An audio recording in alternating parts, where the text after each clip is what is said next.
Hello and welcome to my channel and my new video. In my hands I have the Gshock GA-150 and I'm going to show you how to sync your analog and digital time or how to perform the hand home position correction.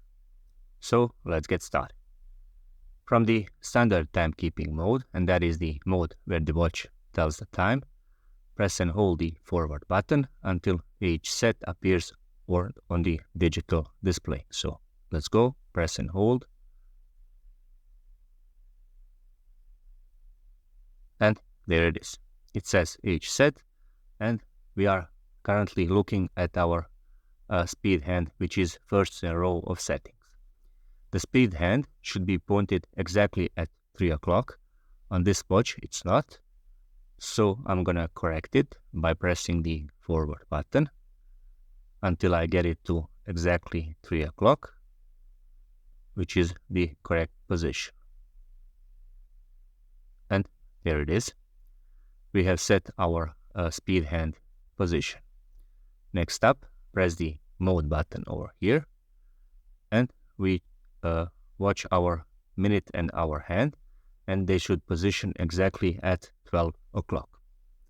In this case, they are positioned correctly, but if they are not positioned, you can correct them by pressing the lower right button or upper right button. To engage fast rotation, you can press and hold one of those two buttons, and it will start speed scrolling. So press and hold. And to stop it, press one of them two buttons again. I'm going to position them exactly at 12 o'clock. And once I've set my hour and minute hand, I'm going to press the adjust button. And the watch should implement those settings, and our analog and digital time should correspond to each other. So I don't know if we can see our bad luck over here.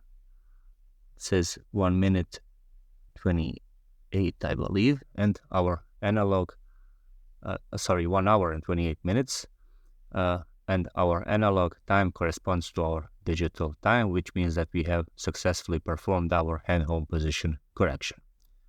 Thank you very much for watching, and if you are into watch related content, please subscribe. So thank you.